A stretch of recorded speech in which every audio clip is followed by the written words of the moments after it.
Welcome back to Talking Shit, where we are talking all sorts of shit. Schitt's Creek, that is. I'm Jess Sterling, and today we are talking about Schitt's Creek Season 5, Episode 14, the finale, Life is a Cabaret. And of course, I'm not alone. I'm joined by someone who just wants to eat, pray, and love himself for a bit. Stuart! Eat, yeah. Pray, maybe not. Love myself a bit? I don't know, depending on the wording. I can't believe it. We're at the finale of the 5th season. Jess, we're like most of the way through this whole process. We've only got one season left, and it's really kind of like picking up pace. Yeah. I love it, but I also hate it at the same breath. Like, what is this? Yeah, I can't believe we're this far into the show. Like, I keep thinking to myself too, there's barely anything left that you don't already know about that I'm like, I mean, there's obviously a lot that I'm excited for you to get to, but I'm thinking of like things that I was so worried about you getting spoiled on, or like clips I was afraid you would see. We're getting to the point where there's not that many left, and it's wild. It's wild that we are so close to the end. It feels like we just started this yesterday, this journey. It really does. But soon I will be free of you lording up the knowledge that you know things about this show that I don't. I will be free to Google, search anything that I want about it, read all the interviews, watch all the backstage stuff. I'm really excited for that, actually, because I'm sure there's like a plethora of like content out there on YouTube for like me to binge and things. I mean, I know there is. It's in my algorithm and I have to ignore it constantly. So it'll be nice to not have to do that. But that's a season away. Yeah, that's next season's problem. Yeah, we've still got one left. Yeah, we finished this season though today, the finale, Life is a Cabaret. We watched Cabaret in preparation for this podcast. So we're very knowledgeable, very professional. We're ready to discuss this episode. And Stuart, obviously I have to start at the top by asking you, how'd you feel? How'd you like it? What'd you think? I mean, I like the ones that make you feel stuff, and this one made me feel stuff. I think when I first watched it, which was earlier in this week, I was messaging you at the time, all caps messages of just the sobbing emojis and just everything going, ah! And I rewatched it again today. Same feelings.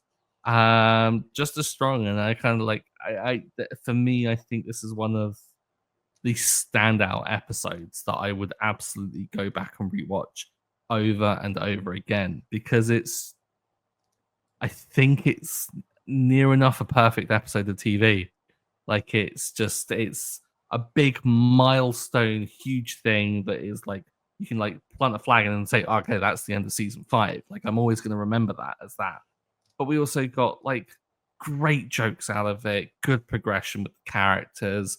Really felt like all of the work that they'd done over 5 seasons was paying off. And not only just the 5 seasons, but this season for Stevie as well. Like, this is such a great celebration of Stevie as a character. So I absolutely adored it. I mean, to like bury the lead, I mean, I'm gonna rank it really highly, shock horror, because it's a fantastic episode.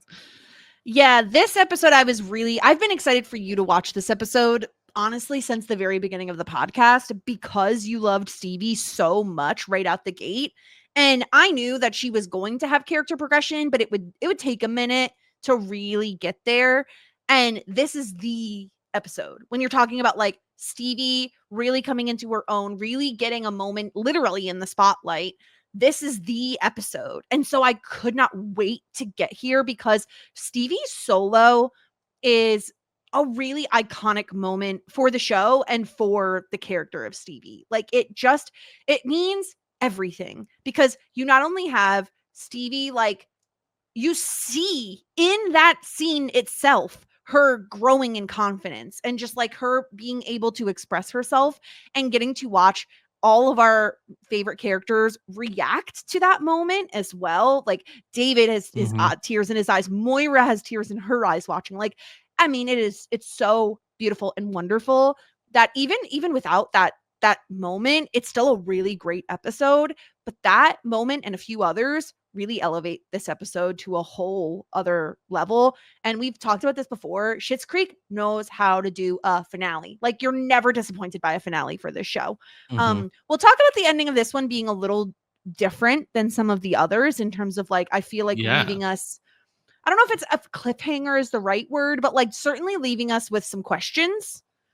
So we'll get certainly there. an indication that they knew that they were going to like tell some like a story over a 2-season kind of arc. And then what they kind of did it before, like what with David running away and things, but like this one was a real kind of like they left you with a thing of kind, well, why? Like there was David's stuff was all explained. Like we knew why David left. Whereas this, we're like, well, why would they can such a supreme film as by 6 or whatever it is? Like, it's, and Moira's reaction as well. Oh, bless her as well. Yeah, so we'll get into all of that. But first, let's do a quick little recap at the top, just in case people didn't rewatch the episode, which you really should, because it's incredible. But really let's see if we can get through this without sobbing. It's the day of the show, and everyone is excited. Alexis practices her routine, distracting herself from her upcoming departure from Schitt's Creek. Johnny can't help but try to get her to stay by gifting her a photo of the family. It's extremely sentimental and cute. After the show, Alexis says a galapa goodbye to Ted for now until she joins him. Meanwhile, David and Patrick plan to announce their engagement after the show so as not to distract. But he spills the beans to Stevie, and then when Stevie disappears, David blames himself, and word of his engagement spreads across town, much to his chagrin. It turns out Stevie was picking up the cutest gift ever, some monogrammed towels in Elmdale, and she got stuck in traffic, left her phone behind, and the show must go on, people. Stevie belts out maybe this time and brings the house down. We get a lovely pep talk from Moira to Stevie and find out Moira lent Stevie her wig Magdalena. Oh, I can't. Anyway, everything is lovely. The show is perfect and we all sobbed. And the only thing that could ruin it is finding out that Moira's Crows movie has been shelved. And that was our episode, Stuart. Oh, we joke like, oh, let's get through the recap without sobbing, but like genuinely feeling myself feeling emotions because the towels. Yeah, never have monogram towels been so sentimental, I think, because usually that feels like a very like oh, I got you something with your initials on it. It's like, oh, okay, but like in this case, it actually means something. It really does. Like, it's kind of perfectly because it's sometimes like I think like at weddings and stuff ordinarily like sometimes you get like monogram stuff for those, so it fits that. It's also a bit tongue-in-cheek because of that, like it being quite stereotypical, but it also does mean something quite profound because obviously like Stevie was the one to give them towels all the time and she won't be there to do that because she just assumes he's gonna move out. And oh gosh, this is too much. Why are we recording this? No, I don't need to be public while I'm feeling these things. This is awful. Oh gosh. Where do we want to start though? Because there are quite a number of storylines, even though everything kind of centers around Cabaret. There are multiple storylines here to talk about. So where do you think we should start? I think probably like weirdly the throwaway kind of one, which I think is more the engagement announcement, kind of being used as a bit of a prop throughout the entire episode. Is what we kind of open with, really, in terms of that whole business.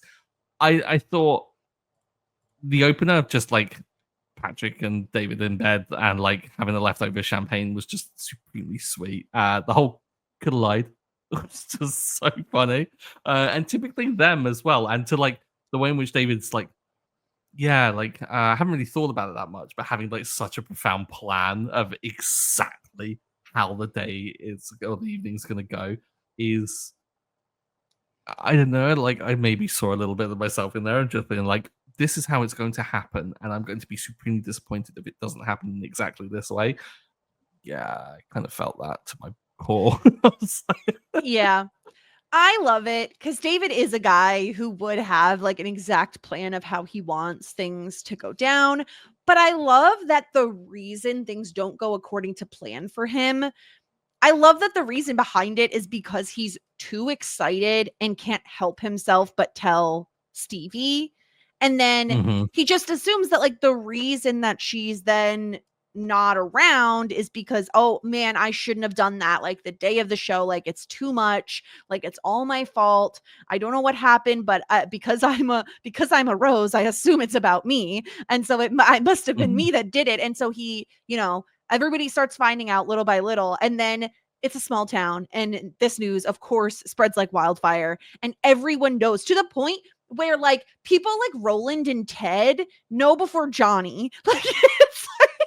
It's so funny and just so ridiculous, but it feels so real that this would happen, Mhm. you know?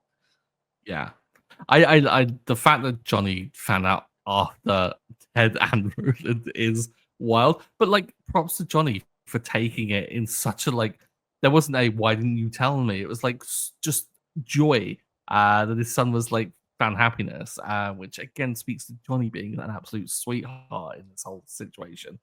I Mhm. was curious, like, so when David is really kind of excited, goes to talk to Stevie, and he's either got news about Oprah or gossip. Were you and like when we got Stevie's reaction on your first watch? Did you think like Stevie was upset about it at all? Like because No, I never do you really remember got like that how you felt about it? feeling. No, I never really got that feeling because I always viewed her tears as very happy tears. Like she seems so happy for David and Patrick. And I'm trying to remember when she says that she knew it was happening. That must have been later on. She says, "Oh, he asked for my Yeah, blessing," it's and all of that. But no, I never really got the impression that it was anything other than happy tears. And I don't know. I don't know that I really thought that deeply about like where could Stevie possibly be? Like, mhm, I just assumed it was like cold feet. Like it's a huge production. It's a huge step for her to be in the spotlight like this. And so I didn't assume it ever had anything to do with Patrick or David. But I don't know. What did you think the first mhm. time you watched it? No, same. I thought the whole time I was like, oh, yeah, she seems really kind of genuine when she says that she's happy for them, and she has to go do something. And I don't know if I'd like put it down to something as mundane as like just getting stuck in traffic like she was. I thought it might have been alluding to a bit of a crisis in confidence to do with the play, but then when like I think that's what they were going that's not what they're going for. Like I think they were going for this whole thing of like she's upset because it's strange because the way in which it all the story goes is that it's lending to this idea that Stevie is beginning to feel left behind by the whole situation, and David's announcement of everything comes as a shock because up until this point we don't know that Stevie gave the blessing, and so Mm-hmm. it's strange that they're trying to elicit that emotion and understanding of Stevie's kind of mental space while also playing with our expectations of it as well. It kind of feels like they're trying to like squeeze the juice, but also not to squeeze too hard in the same kind of like Yeah. action because they kind of want the best of both worlds here. And that I think is my only minor, teeny tiny little quibble with this episode is that felt a little bit unclear because I felt like they were playing with expectations a bit and doing that. But I am we're on Yeah. a podcast here talking about Schitt's Creek. Like, I'm gonna pick apart the small little details for no reason whatsoever, right? That's what a podcast is. I have to have outlandish opinions and reactions. Yeah. But I It's the kind of like tiniest that threw me thing. for a loop. Yeah, it was a little strange because the only way I would like not even defend it, but like say it makes a little more sense is, of course, David is going to think it's about him because all of the roses are like at least a small amount of self-centered. And so they're going to think that, oh my gosh, it's me and my big news that like stole her thunder or like makes her scared because of change and, you know, whatever it is. Yeah, I could understand it not working for somebody, but also like, I didn't mind it.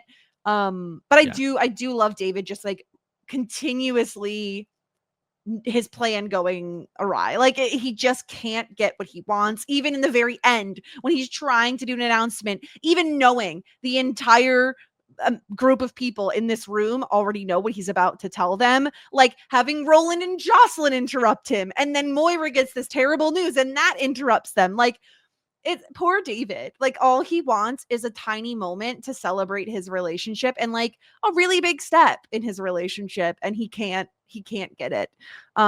So yeah, I did love this because it just goes, the plan goes to hell, as of course it was going to. But David actually takes it mostly in stride, I'd say. Like I would think his reaction, if this would have happened to him in season 1, I think is markedly different than it is here. I think he throws much more of a fit, you know, if in the season 1 than he did here.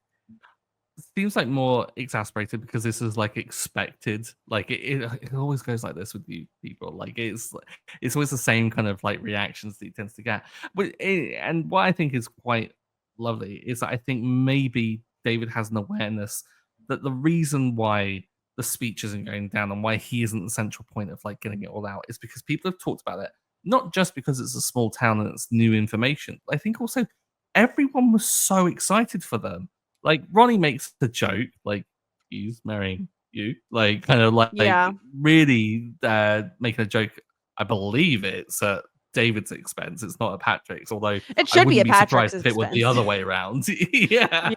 But like it's because everyone is like so excited to talk about it, and I kind of want to ding Jocelyn and Roland for like even when David is trying to give the speech of like kind of interrupting a bit, but I don't think it's them being just trolls. I think it's them because they're excited for the situation. They're really kind of overjoyed by it.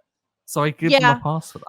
I'm not going to give them as much of a pass because this is now the second time they've interrupted a lovely David and Patrick moment. Why? First it was their dumb baby was born, or they found out it's a boy, or who cares? Literally, who cares? And they're interrupting the beautiful open mic night. And now they're like, as he's trying to make an announcement, which they already know, guess what?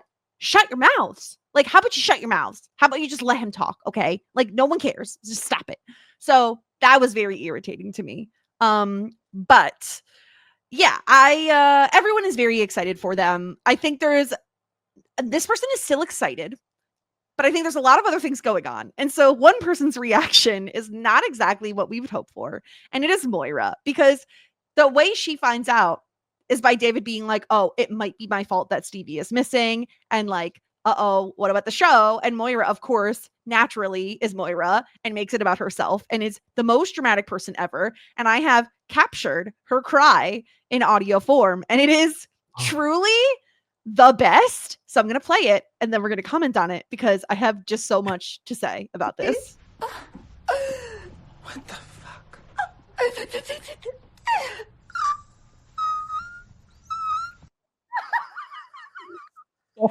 How did she make those noises? Yeah. It's incredible. I love the high pitched, like there's so many layers to this cry. And let me tell you, as a person who in my younger days cried, when I would get really upset as a kid, like really, really upset, I definitely did the that happened to me when I was like deeply, deeply upset. And to have Moira doing it over Cabaret is so funny. It is so funny. That's kind of hilarious. I've never known anyone to actually do that genuinely. Yeah. Beyond the age of 4 years old. I am the drama, Stuart. Okay. She's a Leo. I am the. Oh my God, I'm watching. This is so sidetracked, and you're gonna hate this tangent, but I'm gonna do it anyway. I like to have a background show on while I work, and my current background show of choice is Love Island season 6, not the UK version, but the US version. Quit. And and there's a woman who is a triple Leo. Okay. Now, I myself am only a double Leo. How can you be a triple Leo? Like, if you're is she born 3 times in the same period of time? No, like there's 3 spots in your chart that has Leo. So like, we can't spend that much time on this. I'll 2 seconds.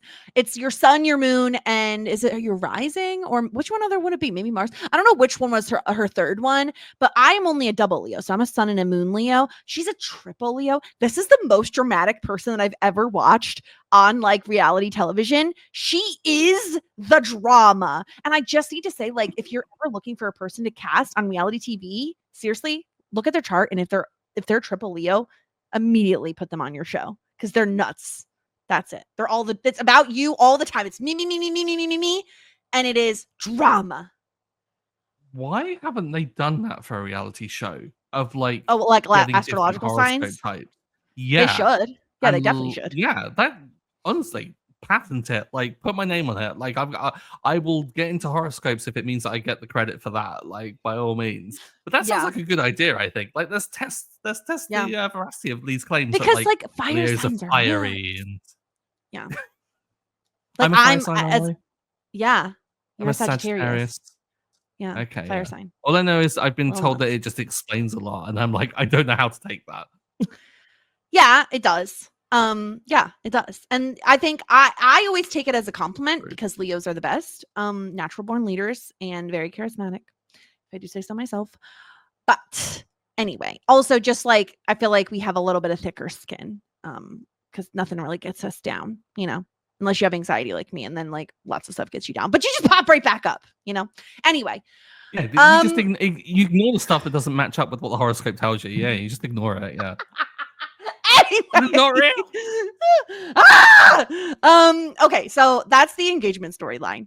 No, wait, sorry. I was actually going to say something about this, and I can't remember what it was. Yeah, no, when she's doing the whole like crying situation, I swear towards the end she's like turning towards the bathroom, and I will bet so much money that like it was because everyone in the cast, the crew, everything was about to like suddenly start laughing and like the whole thing. I guarantee that blooper exists somewhere on some editing floor. I need to find it. But it has to. I'm gonna have to look for it. So the other storyline before we get into the biggest storyline of Cabaret is that Ted is leaving for the Galapagos Islands ahead of Alexis. The Galapagos. Did you love that or did you love that? Those are the only options. I was like, this is playing with my heart too much. I'm too emotionally vulnerable. Yeah. You can't have Alexis taking her down to Ted's level and putting on a really shit pun. Like that's love. Yeah. That's a real love language, that is. Yeah. It's so cute. He's leaving that night. She's leaving in a week, obviously, because she's performing in Cabaret. So that's kind of the setup for that. I really love the moment at the top of the episode between Johnny and Alexis where he like gives her this gift. It's very obvious he wants her to stay, but he doesn't want to keep her there if she doesn't, want to be there. It's very sweet. And I love them holding hands and Moira being like, it feels a little weird without David here. So we have to hold hands to make it better. And then there is something about the little look that's exchanged between Alexis and Johnny when it's just the two of them holding hands. It is so sweet. I just love it. And it brings me back to, was it last episode where we were talking about Alexis freaking out and being like, but they make fun of Dad and no one's going to be there to defend him. Like they gang up on him. And it just like brought me back to that moment. And I don't know, it's just so sweet. It was really sweet up until the point in which Alexis goes, okay, yeah, but this has gone on a little too long. Like, let go. Dad, so real. Yeah. I love that Moira also acknowledged that without David, the mood is somewhat lighter. I think it was set. But of course, like this makes sense. I also really dug the fact that Alexis is poo-pooing the idea of taking a large frame with her because it's not that kind of like holiday. Like she can't take loads of luggage. Well, also with Ted seems to not get what the trip is while being like, yeah, we can have pina coladas. He's like, not that kind of trip, babe. Yeah. It's not going to be that. Which kind of again makes me worried about the whole situation. I'm like, "Ooh, is it going to go Yeah. well?" But the fact that Johnny is giving all of these gifts that as Alexa says, it's like they make me feel bad about leaving. It's like it's kind of the vibe he's going for, but I don't think he would say it that way. I think he'd pitch it in very much a, well, it's to remind you of us and to like make it. But Yeah.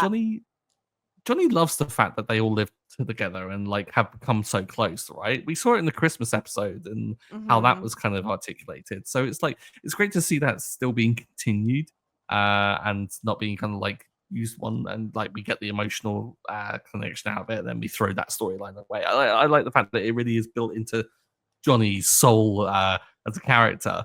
Yeah, the moment where Alexis kind of reflects it back to him is really sweet. Like we haven't had that Yeah. really, except for like the gesture, I guess, of the Christmas one. But Yeah, yeah, it's something I really appreciate about Johnny's character is that as much as Moira is a very fun and bombastic and like ridiculous unique character, Johnny is always going to be supportive. Like that is his number one is support. So Mhm. even though he doesn't want Alexis to leave and he may be giving her a gift that like reminds her of her family and so kind of like a don't forget us, like we'll still be here, please come back to us sort of a vibe. He's not like you said before, he's not even upset he didn't get the news before Ted and Roland about the engagement. He's just happy for them. Like you could just see he is filled with joy about this. Like and that's all he wants. He wants his family to be happy and he wants to remain close with his family. So obviously Alexis moving is going to be hard for him.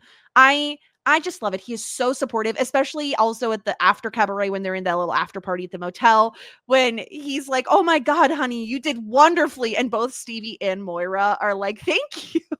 Like it's so cute because he's just like he's just like, "Oh yeah, both of you were great." Like he's so supportive and Yeah. it's never that character trait is never usually one that is like highly praised or really like they're not the one getting all the like affirmations and excitement, but it's still just it fills your heart with joy. That's all it is. And I just love Johnny Yeah. for it this episode. Yeah. It's just a shame that he has like Johnny has really developed into this dependably sweet character. Maybe he always has been. I've just never seen it, and maybe I've just warmed up to him in like more recent series. But it's a shame because he's getting outshone for so many MVP points by others.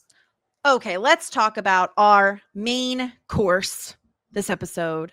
Cabaret, baby. Um God, it's so incredible. I have so many thoughts. Okay, number 1, my Mhm. very first thought, and I'm not even going to lie to you when I say my very first thought is Gwen was the understudy. Gwen was going to be the understudy. Okay. Like missed I opportunities everywhere. feel like we were denied a world. Who was it that stopped that? Because was it Jocelyn that vetoed that? I need to know what the beef is between Gwen and Jocelyn if she's the reason that we did not get Gwen as the understudy. No, wait. It was I Moira. think it was. No, Was it it was Moira? Moira. Yeah, Moira she says vetoed I it. was a fool not to let Gwen understudy. Ah, that makes so much sense. Because there I was blaming Jocelyn in my mind, which is good. Because Mhm. Jocelyn, I mean, is building up some reasons to get an LVP this week. Uh, Mhm. but yeah, I mean, this drags Moira down significantly. Because how on earth are you going to deny us Gwen being Sally Bowles? Like, that's a world I need to see, right? Yeah. Yes, because we've now seen Cabaret. So we know we Yeah. watched Liza Minnelli's the 1970 movie version. I don't know what year it came out. It's fine. Uh and I would have loved to see Gwen as this character, this like larger than life character. I would have absolutely adored seeing Gwen as her. But yeah, Moira steps up and she's gonna play the character. It's like, oh my god. Just wow. Wow, wow, wow. Gosh, where to begin? Where to begin? Um, let's talk about the opening number because Oh, someone tell me how Patrick with like mime makeup on, like a full on white face, is still so attractive. Because it's Patrick. It's Like unbelievable. makeup and outfit are like it's still them. And yeah, crikey, yeah, and do look good. Do look The very good. I don't know how to say it. Welcome, Bienvenue. welcome. It's so good, and like all of the women too are so good in it. Like Twyla and Alexis, like all of them are so fun. And all I wanted, obviously, we only get 2 of the numbers, and then we get money in the other episode. But we obviously don't get all of the songs from the original Cabaret. I I would have paid to get the singing or the number with, it would have been Patrick and then 2 of the women from the Kit Kat Club, Kit TikTok Kat Club. Kit Kat, thank you, Kit Kat Club. And I would have loved for that to be Patrick, Twyla, and Alexis. Like I would have loved to see just a snippet, the tiniest little snippet of it. I wonder how much of this they actually did. Like I imagine being a sitcom, they probably say, okay, well, it's this number and this number. We're going to shove in money during the rehearsals. We get that in that way. And those are like the big songs. So like we've hit the hits. But I wonder if they did any extras that maybe just didn't make it through, or maybe if they rehearsed them or something like that. That would be really interesting to know. But I felt like we got so much more than I expected. Like I was really worried that it would be a welcome, and then we cut to like backstage. We get like the story of like Stevie being nervous backstage or something like that, and it would be like kind of, oh, the performance is happening, but we're hearing it as background noise, and we don't really get to see the performance. But we got to see like 2 full big numbers, and they were so impressive. Like I don't want to like steal from David the other episode, but like I was pleasantly surprised. Like I was worried it would be awful. And it's set so well because Patrick just comes out with like such big energy that really sets the whole thing, and you're like, oh, whoa, this is not a local number. This is a production. A Moira Rose production, as the sign read outside. Yes, I both love. First of all, you're right. It is like it's such a high caliber performance, but I also love watching Moira backstage, like doing the motions too, like singing along, like a little stage mom that she is. It's incredible. I was so happy the first time I watched this that we got 2 different songs and that they're both done so well. The one thing that my husband pointed out, and since he pointed it out, I can't stop noticing it in the 3 times that I've watched this episode. Ted holding the playbill open for the entirety of the play. My guy, so what are you doing? Why? Do you know all of the people that are in this? No, here's the thing. So I was there like watching this, and I was feeling I am both David and Ted in this moment. Okay. Ted is just in awe of his friends, I think. Like he's like almost like frozen on the spot, can't move, because he's just like, you're just dumbfounded. You're like, these are people I know, talk to throughout my day. They're just normal people, and they have the ability to do this incredible performance.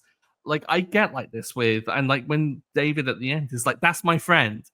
I'm totally that person. I love it when I get to see my friends be fantastic at things. I live off of the pride that I like get through there, watching other people perform and do well at things. And I'm blessed to have some like great friends who are fantastic at what they do. And I don't know, if I could bottle that feeling of just being like, there's something they're passionate about, they're going to do it, and they're going to do it fantastically well. It's joyous. And so I can kind of see why like Ted is just awestruck. It's hilarious how he's just there frozen like a corpse. Just holds it open the entire time, and like with the picture, like the really 80s picture of Moira on the back of it is so funny. I guarantee like Dan Levy found that and was just like, well, we're shoehorning this in anywhere because it was there at the convention, if I remember rightly. Like it's been Yeah. this Oh, yeah, season a few yeah. times. Yeah, it's a It's been great there picture. multiple times, and I love that. Part of me is also like Ted knows Moira's obsession with having to get the playbills folded, and so he's like doing it almost for Moira. Like, I have my playbill, it just cracked me up, I and like love it's so that's ridiculous. if that is the reason, and he's there being like, "Look at this well-folded playbill," fucking hilarious. Right? Like he I is wouldn't such put a it past like them. he is such a like a gem. You could see that is the reason if it was. But obviously I think that the two standout moments for me in this storyline are the conversation between Moira and Stevie before Stevie goes on for her big number. Um I love Moira, like the way Moira gives compliments is just so unique and can't feel anything but genuine because of just the way she says them, right? Like she Mm-hmm. says them with just like an amount of bluntness and earnestness that it can't be anything but true. Yeah, Um and I just love that. I love the lines of I'm not worried about. What the hell is your secret, Stevie? You just stand your yeah, solid ground, refusing to be anything but you. I never thought I'd say this about anyone in this town, but you're very, very cool. And whether you set sail or stay put, that's not going to change. Like, and then when she says, let's go take our Sally by the hand and show those people everything she can be, if only she were more like you. Like, oh, oh my God. Like, you just don't hear Moira say those things to anybody. And to say them mm-hmm. to Stevie when Stevie thinks she's talking about, like, oh, you'll be fine. No, Moira's talking to Sally, like the character of Sally. Like, she's like, nah, Stevie, you're fine. You got it. Like, you're cool and you're effortlessly cool in a way that is like, you just refuse to be anyone but you. I feel like it's so meaningful coming from Moira, who is in show business, where you are forced to maybe make concessions as to who you are, and you're kind of forced to be someone maybe you don't want to be. I think Mm-hmm. I don't think it's an incorrect thing to say that like meeting Stevie has changed a lot of Moira's outlooks on life and just the world around her because of who Yeah, Stevie is. yeah. She's like taking things in a stride is something that Moira could certainly kind of learn. And I think it's like seeing that of just Stevie being so effortlessly cool amongst all of the shenanigans of everything that's gone on. I mean, it must like it's something you have to notice. And yeah, the compliment is just it's so true. And again, it takes for someone like Moira to see it. Like I think a lot of people do see it as well. Like I don't think this is a hidden secret of Stevie. I think everyone knows that Stevie is really cool and is really kind of like self-assured and has the ability to conquer the world if she wanted to, like with her abilities. And it's but it takes Moira to be able to articulate it in such a way where because of her eccentricities, because of the fact that she uses like lots and lots of words of like that very few people understand half the time, because she says it in such plain terms, it hits so much harder. So it means a hell of a lot. And then for Stevie to take that and to express that in the performance is just it's staggering. Like she starts out timid, unassured, exactly the feelings that she's feeling. And then by the end of it, she belts it. And she belts it not in the mimicry of Liza, like it's very different to the film. I can't speak for all of the kind of different Broadway performances I'm sure there have been of this, but it feels uniquely Stevie. And by the end, she's belting with confidence because she's found that sense of herself and that confidence and that coolness. And I think it's just wonderful that of all people to eke that out of her, it was Moira freaking Rose.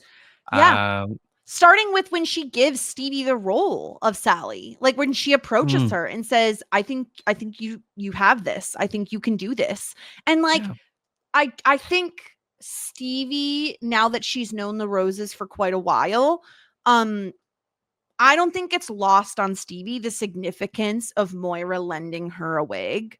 Like, it is, she doesn't even like people touching those wigs, right? Like, she doesn't let people near them. So for her to lend Stevie Magdalena is huge. It's so supremely massive. It is like I believe in you. Like, you can do this. Like, you were meant to do this role. And even her having that little coaching moment during the performance where Stevie really isn't projecting, like she's kind of cutting off the words a little, and Moira just does this motion of like project with your throat, and Stevie takes that note and then continues on with it. Like, it's so wonderful. And especially when Stevie gets like unlocked in a way in that performance and really does start belting.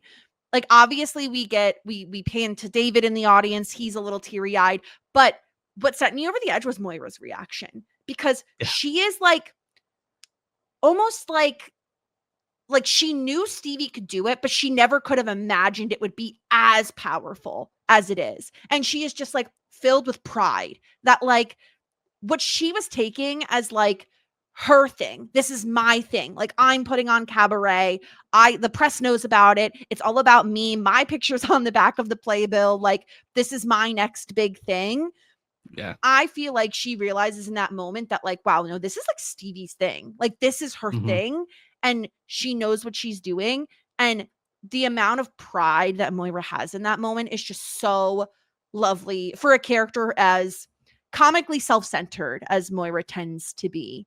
It is such a lovely moment. And then obviously like Stevie's performance, holy cow. I've watched that performance because I've seen the episode 3 times this week already. I've watched that performance like double the amount. I just love it so much. Like, it's so beautiful. And like you said, we watched the Liza Minnelli version, and also very powerful, very moving, very beautiful, very different. It doesn't feel like there is a change within the song itself. You know what I mean? Whereas Stevie, you feel the growth within a 2-minute span of time. It's incredible acting. It's incredible singing. It's incredible. It's incredible, period. They're two very different takes. Funnily enough, I was listening to the Cabaret soundtrack while I was driving recently. And it was maybe this time it came on. And it was like after rewatching the film, and I was like, crikey, you feel that real kind of like sense of story being told when Lisa's singing it. When Stevie sings it, it's imbued with Stevie's and Stevie's story, and it is showing what Sally Bowles would be like if she had even like half of what Stevie was like. There is that blending of it, and it's so wonderful to see such a different take, but also be still incredibly well done, and not to be a kind of portrayal of what that song means. It's I can't gush about this enough. It's I didn't expect this at all when starting the show. Like, if you told me like the moment we hear Moira screaming about wigs earlier on, that would become a point that I would start nearly sobbing over because of the sentiment of, well, the only other person who's ever borrowed a wig was David. And it's like, David's her kid. And Stevie is now one of the family. Like, she absolutely is. And like, for her to have had this journey where like she's gone through all the shit with Amir, and then she's gone through the scare of Johnny and realizing like kind of how lost she would be a little bit without him. But also appreciating kind of everything that he's done for her as well, how much she's done for him. Like, it is a two-way kind of like partnership with them. And then to have Moira give the wig, but not give it conditionally, but then to say after the fact of like, well, I mean, like, it's framed as a joke, but I still take the real, like, the deep sentiment from it. Alexis hasn't borrowed a wig. Yeah. Mostly because Moira doesn't know Alexis is there. But I mean, it's a big deal. It really is. And yeah, like you said, the way in which she kind of looks to the side and Moira just looks on with pride is just so fantastic. Like, she really kind of like, shows that she had that confidence the whole time. One thing I will want to say though is on David's reaction. So after I watched this episode, I because I needed to know why Cabaret, because I needed to search it up. Yeah. And then I found out that it's Emily Hampshire's favorite, and that she's always dreamed of playing Sally Bowles, and that she joked about a musical in season 1 to Dan Levy, and then he wrote it in for her. Oh, Yeah. that's the thing that gets me with David's reaction, because I got a bit of Dan Levy in that moment of just pride, because I think I'm not too sure whether it's intended, but I took away from it that there is almost a bit of Emily Hampshire and Stevie in that moment as well, because Yeah. Emily Hampshire, not like the biggest name in the world at this point. Like, she's been in things, but like Schitt's Creek and like with Annie Murphy as well, like being like it's different for Dan Levy, because Dan Levy has also like the structure of having Eugene Levy as a father and knowing who Catherine O'Hara is and having her on speed dial. Like, to take people who have, and like to give them this gift of a show to be on and to see them flourish, and then to like give them and to be able to deliver them a lifetime dream. Gosh, that's got to feel so good. But like, I think that look from him was just beaming with pride, because I think the lines that were Moira's were written by Dan Levy, because he experiences that with Emily Hampshire as well. Maybe I'm reading too much into it. I don't know. No, Maybe I think you're right. I think that the more time this cast spends together, I think the gap between who the characters are, or at least how they're acting and how they're feeling as actors, I think the line gets blurred. I think the gap is smaller. And I think you're right. I think like this is a love letter to not just the character of Stevie, but also the actor Emily Hampshire. Like it is giving a character who could be used more like a Roland, I would say, more like a side character, more like she just runs the motel. She's friends with David. She doesn't have her own storylines, right? Like it's taking a character like that and being like, this is a very talented actor and I know they can do more. And I know they can, if given the opportunity, they will really pull out all the stops. And it is like writing a really, really great story arc for that character and giving them a moment in the spotlight in a show where Catherine O'Hara, both Levies, like it's a star-studded cast. Like there's 22 minutes. Freaking like Patrick, like there's so many people who are so supremely talented on the show. There's not enough time in the day to give them all equal billing. But I love the fact that he gave the character of Stevie and the actor Emily Hampshire like a moment in the spotlight, because oh my God, it's like, it's incredible. It is such a good moment, especially when you think, Stuart, like, we have Patrick who, like, let's face it, the actor, Noah Reid, he writes music. Like, he is a musician. Like, and yes, he did get a scene as well, but I feel like the stinger is Stevie's moment. Like, so to have her have that moment instead of Noah Reid, people would be questioning that probably, but it's so, so, so good. And it really just like, obviously not completes Stevie's arc because we still have another season, but it like really proves that, wow, she has changed and she has been impacted by the roses just as much as they've been impacted by her. It's so lovely. I knew you would love this moment. Like I knew when we were in season 1 and you like could not stop talking about Stevie. I was like, oh, I just can't wait for him to get to this moment, because there is a gap where she didn't have a ton of storylines or like a ton to do. And that was a little bit disappointing. Like I would say it's kind of similarly to Ted this season. Like he doesn't have a ton to do. And so it's really nice to see her get a moment in the spotlight and really get a chance to shine. Yeah, it's wild to think that, like, I mean, you're rewatching this, I'm watching this for the first time, but it's after the fact, obviously. And I'm there hoping and wishing that we got more Stevie. And it's like the writers are listening to me. And I imagine that's what so many fans at the time must have felt, is that I feel like it so often with writers' rooms, it doesn't feel like watchers of the show write for the show when it gets further down the seasons, because it feels like the kind of like the heart of it gets lost. Maybe because writers move on, maybe because like writers' room changes or something. Maybe they just kind of they get creatively starved and they want to mix things up just for the sake of it.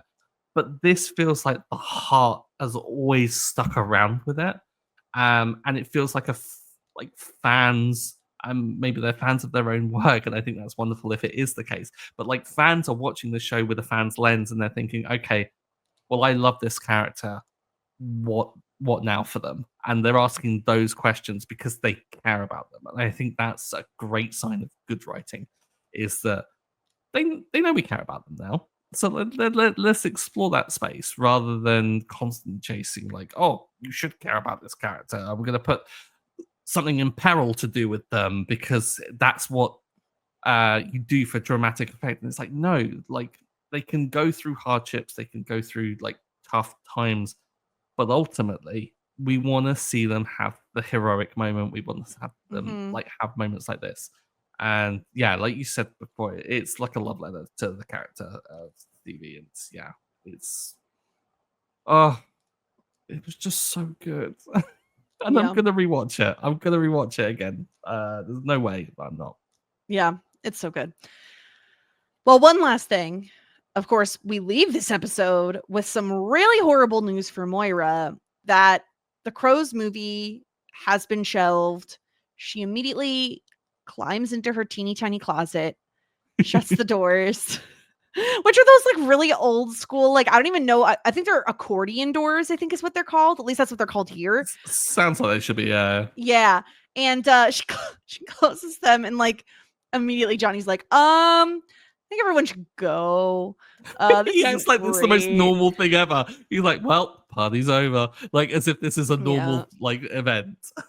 Yeah, and it's unfortunate too because Moira was riding on such a high, having like the press was turning out for this. Like she was like proud of Alexis for like her job done as her publicist, like getting the word out. It was a packed house. Yeah, we're all on the precipice of greatness. And unfortunately, we end the episode with things not going so great for Moira. Yeah, bless her. Poor Moira. I feel so bad for her. I want to know why though. Why? Probably because it's like a sixth movie and but the rewrites. I know. She had creative input. Oh. I know. She was great too. I don't know. Yeah. So that's that. Anything else from this episode, Stuart, that we didn't already talk about? Oh gosh, I'm sure there's loads we probably not covered that I'll kick myself for. The slightest bob in the background while everyone's getting ready was like seen. I can't really think of much else. I don't know what role he would have been playing. I like to think he played Maximilian, who is basically the guy in the throuple with Sally and what's the guy's name? Bill? Who cares? Doesn't matter. God, we watched it the other day. I can't remember. I know, but he's such a nothing to me. The Brit, yeah. He's the boring Brit. He's like straight laced and he's boring. Oh well, he eventually becomes not boring when he has he's not in a throuple, I guess. It's more just like everyone's sleeping with everyone in that trio. Yeah. Anyway, I liked to imagine Bob in that role because it's ridiculous and funny to me. But yeah, I don't know who he actually played. Maybe it's Gwen's suggestion of why he went for this that particular role. Maybe she's like, yeah, Bob, I want to open things up, get some exposure to the idea. Now you're sounding like you're on Love Island. I want to explore other relationships. Get out. All right, let's get into some feedback. My husband says, I think you should hand out 2 simply the best points each this episode because of the scene between Moira and Stevie. To which I say we have rules for a reason. Oh, I was going to say I'm not against that. I'm not against that. I feel like there's a lot of good MVP points to give out. I certainly would rather give out more MVP points than LVP points this week. Certainly, of what kind of episode this is.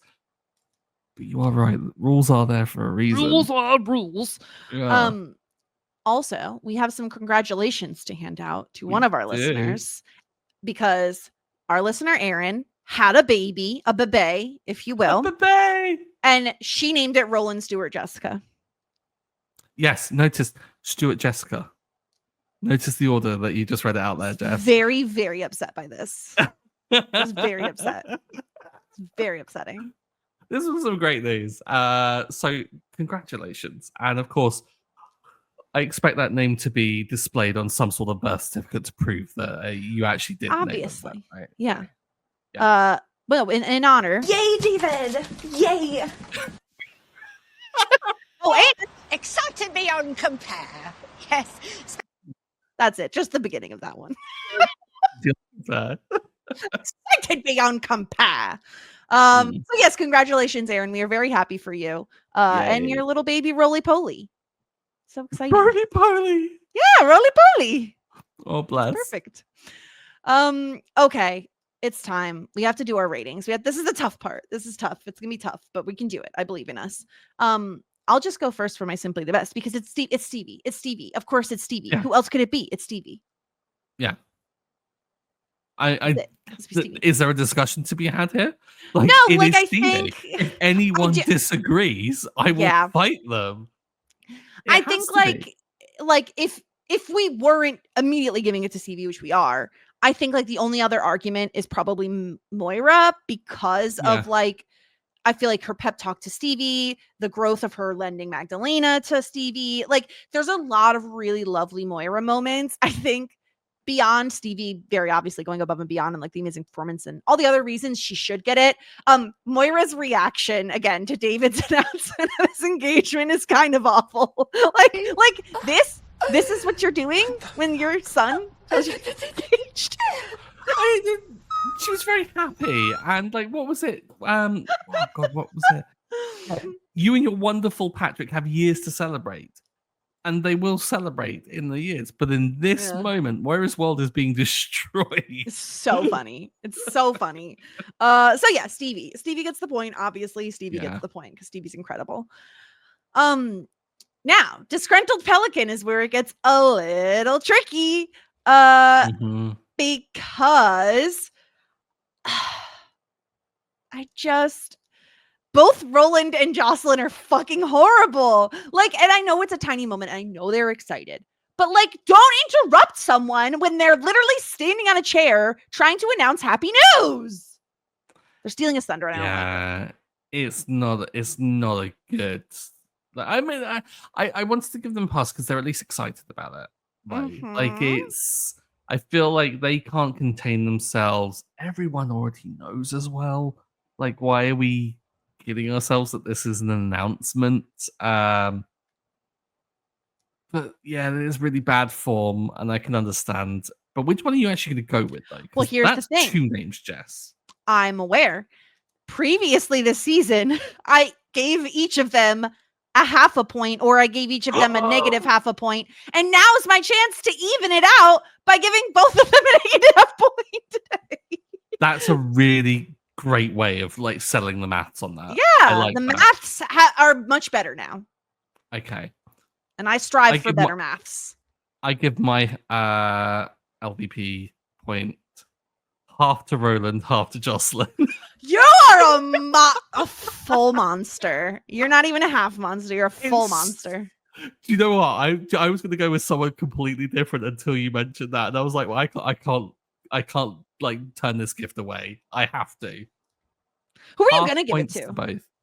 Ronnie, because Ronnie was the only one to react with a snide comment. Yeah, but that's Ronnie. It was still a joke, but still, I was like, no. But yeah, it's all much of a muchness. Yeah, Roland and Jocelyn. Ridiculous. Half point, please. Ridiculous.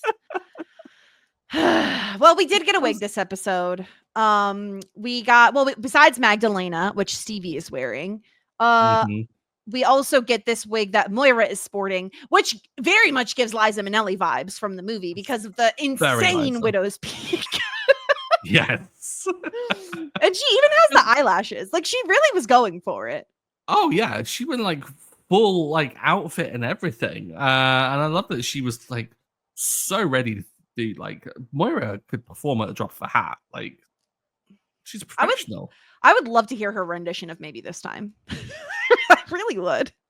I'm sure it must exist. There must be some impressionist out there. I was going to suggest like one of those AI things, but no, that'd be awful. Any good Moira Rose impersonator, you must be out there singing it. Yeah, like, I'm gonna they go have to. for it. It's so good. It's so funny. I love this outfit. I love the eye makeup, the lips. Again, it's all very accurate, specifically to the Liza Minnelli version. I can't speak to any of the stage productions, but Liza Minnelli's hair in that movie was, wow. The Widow's Peak was Widow's Peaking. I'm trying to think of who is. Oh gosh, I'm not gonna find her name quick enough. The impressionist on Dropout. The one that does the Meryl Streep. She's in the very episode. well as well. Yes. She's very much a lip actress. I think she did in TikToks. She definitely is on TikTok. Yeah. Mary Elizabeth Kelly. She'd be fantastic doing it, I think. She would. We'll have to see if she ever. I feel like I've definitely seen her do a Moira Rose impression. And I know she can sing. So yeah. Do it. Looking anyway. out for it. All right. Well, this is probably going to be a very quick discussion, but we need to tier rank the episode. I think the only we know it's going in hot shit, but like where, right? Is it number one? Is it the best one of the season? For me, the top. Like I adored the hike, the sentimentality behind it. And for me, that was like the peak.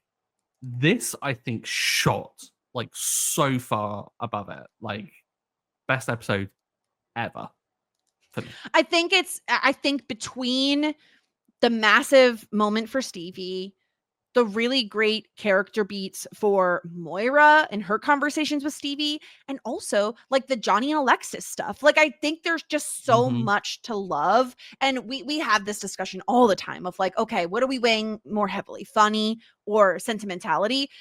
There are certain moments where I feel like it outweighs everything else. And like the Stevie singing moment just kills everything else. It doesn't matter what else is in the season. It's like that moment is all you remember. That's all you see. That's all you think about. It just like sticks in your brain. And it's just so lovely. This show just kills finales. They just know what they're doing. It's so perfect. I love it so much.